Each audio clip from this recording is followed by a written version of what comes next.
buenos dias mindenkinek! Nagy helyi ismeretekkel rendelkező Sanyi barátomat, aki 5 éve vágja itt a dolgokat, megkérdezzük arról, hogy mi is ez a hurikán, ami közeledik tulajdonképpen. Kérlek Sándor, meséld el!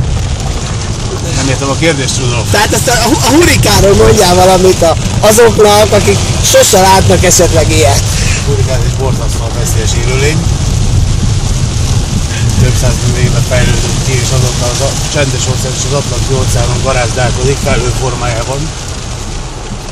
És amikor megrázza magát, akkor egy nyálszerű képződmény hullik a földre, amiben most jelen pillanatban bokáig járunk. Ennyit tudok a hurikánról elmondani. Sanyi, valószínű, hogy ide érez hozzánk, vagy ez csak a széle, vagy mutatom, tehát ki se lehet látni nagyjából. Na igen, ez csak a széle a hurikánnak. Kérlek szépen, még nem tudjuk, hogy merre fog pontosan fordulni a hurikán, de jelen pillanatban erősen Santo Domingo a déli part felé tart. Hozzánk valószínű, hogy ilyen eső formájában fog a széle lecsapódni, és nagyobb széle a következő napokban. Megpróbálunk felkészülni a katasztrófa helyzetre, hogy bevásárolunk egy pár kenyeret, meg szerintem egy pár liter sört, hogy nagy valami baj legyen, amíg elvonul a hurikán. Értem. Tudunk-e valami adatot, hogy itt milyen erősségekről beszélünk a mostani hurikánnak kapcsolatban?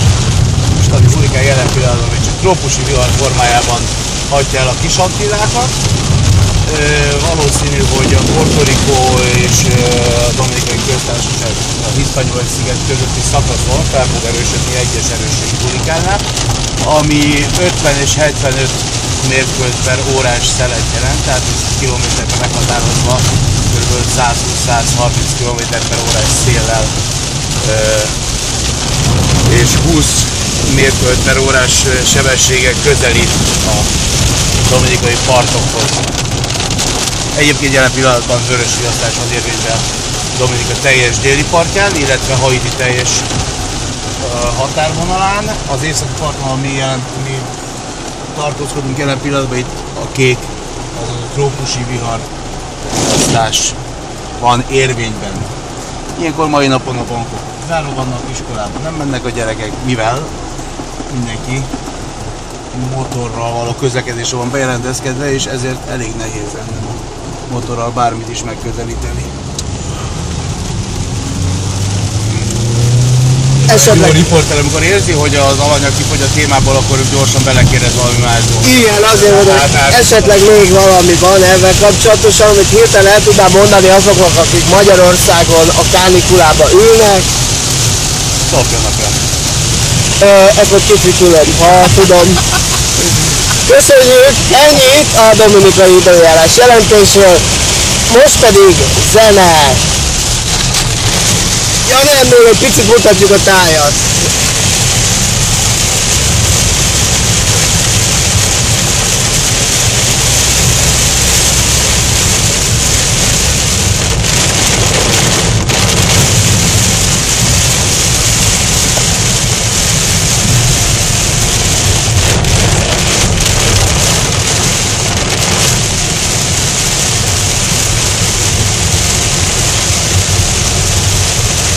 Így kell menni. Itt így kell közlekedni ilyenkor. Elakadás jelzővel. Persze ezt nem mindenki tudja.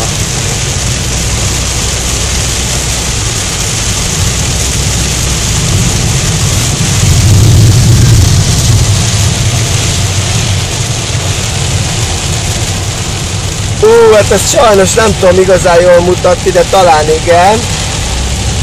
Picit már megnövekedett a víz az úton. Lassan csónakkal kell járni. Mint Széchenyi, vagy ki volt a nagy mentő? Már nem is tudom. De van egy-két dominikai, van felmerül ilyenkor, hogy bejön hajóval a városba, csak azt elfelejtik, hogy amilyen gyorsan jött a víz, olyan gyorsan távozik is a tengerbe, és másnap reggel viccesen hajók parkolnak az utcán megfenekelve. Tehát sok észre van náluk, viszont hajakozni elég jó lehet. lassan. Tehát kajakkal lehet menni a Playa-róba mondjuk? Szerintem most már lassan igen. Csak azért is, hogy óvatosan, mert amilyen gyorsan jön a víz, olyan gyorsan el is tud menni. Ilyenkor sajnos a tengerbe és az óceánban egy darabig nem fogunk tudni merülni. De a látótávolság ilyenkor a rengeteg möggyét és felkavart víz miatt nem a zéróra, nullára csökken. Most reménykedtem valahogy lesz a parkolja, de nem. Sem. Érdekes, hogy ilyenkor megpróbál mindenki, nem is tudom, hogy miért